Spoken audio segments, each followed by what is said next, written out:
Homicídios, genocídios, guerras, facções, políticas que dividem as pessoas para servir a seus próprios interesses. Essa é a história da humanidade. Se nós estudarmos com profundidade toda a história da humanidade, nós veremos esses atos terríveis voltados ao egoísmo humano e verificaremos isso inclusive nas Escrituras Sagradas, onde logo no início Deus, através de seu ato de amor, nos forma, cria toda a estrutura do planeta para que nós pudéssemos ter a melhor vida possível, mas o ser humano já começa enganando, e Adão, logo que perguntado por Deus a respeito do porquê ele havia feito aquilo, ele já joga a culpa em Eva e diz que se Deus não tivesse dado Eva a ele não teria pecado. E ali já surge o primeiro conflito. E logo em seguida, Caim, mesmo avisado por Deus, mata Abel no ato de homicídio e vai sair pelo mundo construindo cidades. E aí a Bíblia, ela no Antigo Testamento, é uma enxurrada de sangue, a ponto de algumas pessoas, quando não entendem bem o Antigo Testamento, através da luz do Novo Testamento, abandonam a fé por acharem que Deus é cruel ao permitir que o ser humano fizesse tudo o que fez. Mas essa é a história da humanidade. E hoje nós vamos tratar do tema Jesus é maior do que a história humana. E o verso-chave está em Mateus 23, 36, que diz o seguinte: em verdade vos digo que todas estas coisas hão de vir sobre esta geração. Vejam, Jesus está em um momento, nesse capítulo 23, censurando os mestres da lei e os fariseus. Ele usa a palavra hipócritas 6 vezes e fala palavras assim bem incisivas e exortando de maneira profunda como raça de víboras, sepulcro caiados, dentre outras, porque o povo de Israel tinha se tornado um povo gerador de confusões, que usava de sua religião distorcida para enganar os outros, gerar guerras e confusões de todas as ordens. E Jesus então vem para destruir esta religião dos hebreus e construir o reino de Deus, dar a interpretação verdadeira. Por isso Simeão,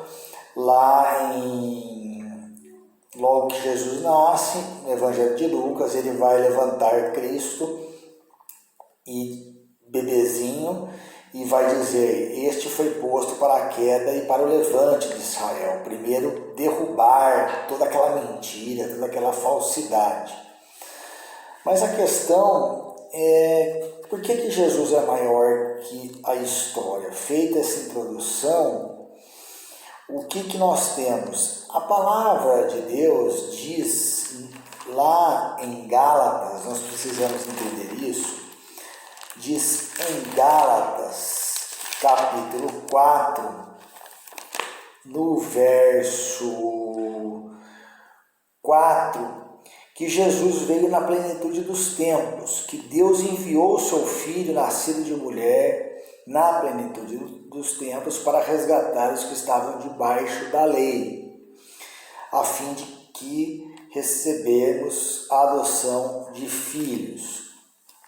Vejam, Jesus vem em um tempo em que 500 anos antes nós tivemos as ideias de Sócrates, depois Platão e Aristóteles, nesta ordem, um discípulo do outro, e Deus deixou de falar através de seus profetas por 400 anos. E o último foi Malaquias. Então, nós precisamos ter em mente isso, que Jesus ele veio na plenitude dos tempos, quando a mente humana estava num grau de desenvolvimento muito evoluído, comparando com o que havia experimentado antes. A religião hebraica tinha chegado a um ponto de distorção terrível e o Império Romano dominava toda a parte mais importante da terra. E a cultura grega, né, com esses 3 filósofos e outros, como Tales de Mileto, ela se expandia, se proliferava com as suas sabedorias, entre aspas.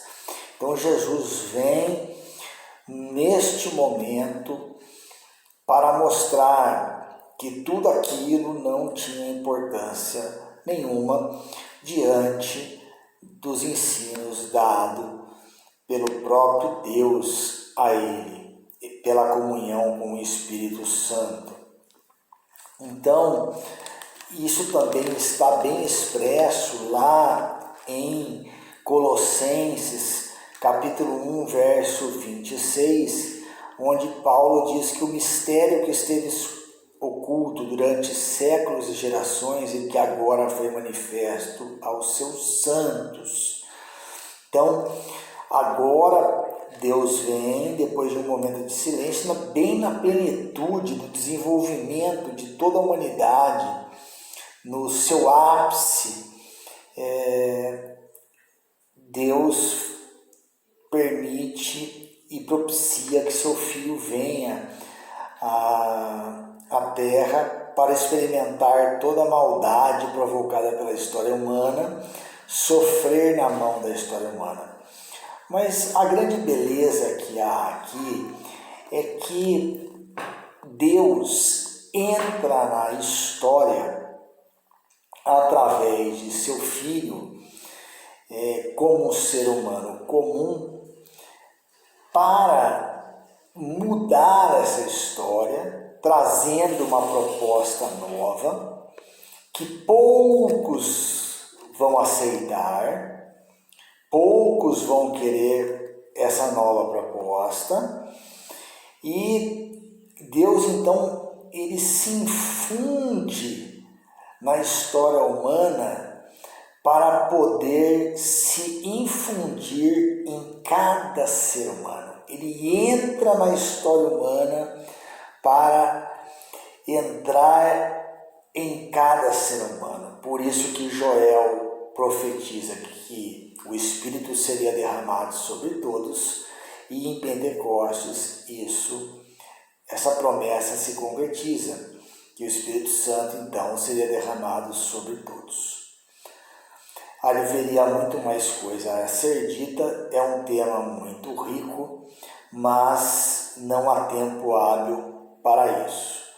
A minha oração é para que Deus entre na minha história, na sua história, por meio de Jesus Cristo, como ele entrou na história e sempre, inevitavelmente, será maior que a história da humanidade, pois ele é o amor e a história do amor, o bem mais importante do reino de Deus. Deus abençoe a todos, um grande abraço, tchau.